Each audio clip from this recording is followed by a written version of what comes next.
Well, thank you, Stephen. That was a wonderful presentation and full of rich content. Appreciate it very much.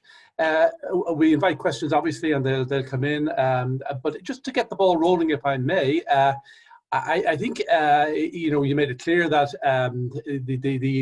some of these trends that you're describing, they predate COVID, although COVID is clearly going to accelerate them. Can you maybe better pinpoint when it was that the tide began to go out on globalization? I mean, obviously, we may all identify it perhaps with the coming up to power of President Trump, but in many ways, I have a recollection that it predates that as well. There was already an indication of prior to that the kind of trends that you're describing here were already in prospect. What happened, and maybe you could pinpoint it a little bit more closely when the tide began to go out on globalization in particular? That's a great question, and there's no question it predates President Trump. He is a symptom of that, much as I would say the Brexit vote was also a symptom of that. I mean, I think it's important to remember what sort of hyper-globalization was all about, and think of the attitudes many people had in the 1990s, that democracy was going to spread, borders were going to become increasingly irrelevant. You could grow up anywhere, get an education, and move anywhere in the world, get a job, become a sort of global citizen as well.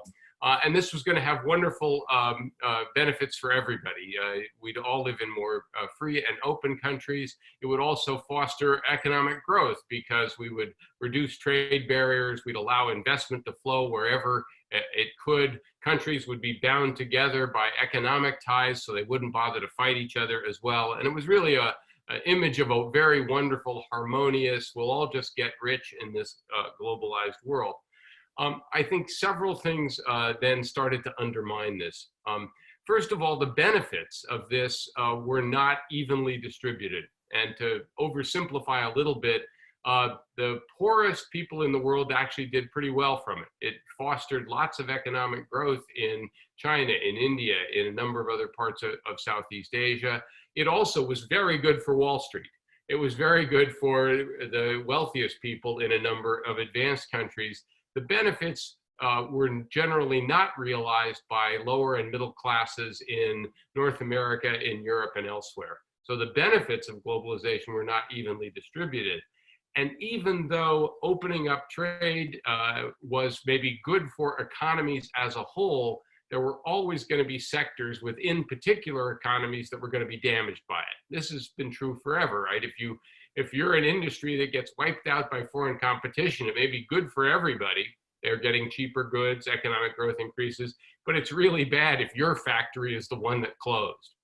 So that was one problem. You began to see a political backlash against it.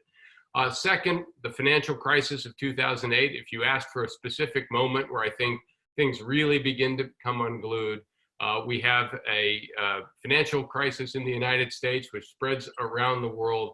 The worst recession since the Great Depression, that is to say, before we got to the COVID-related depression. And I think this had an inevitable effect, not only on generating a lot of lower and middle class anger, but also cast real doubt on the wisdom of all of the economic geniuses who had designed this system. Back in the 90s, people said, all these masters of the universe on Wall Street, they really know what they're doing. In 2008, 2009, it became clear that they didn't. And in fact, they'd engaged in varieties of fraud. And then finally, I think the opening up of borders, and this is perhaps most true in the European case, it neglected the importance of nationalism. That as much as I might like to live in a very cosmopolitan, rich, multicultural type place, think London, many other people saw this as threatening. To their way of lives, rightly or wrongly, right? And so you started to see a nativist backlash in places like England, in Hungary, in Poland, elsewhere, against the sort of social and cultural side of this as well. And that, again, begins long before Donald Trump arrives. It's, in fact, part of the argument he used back in 2016 to win the presidency.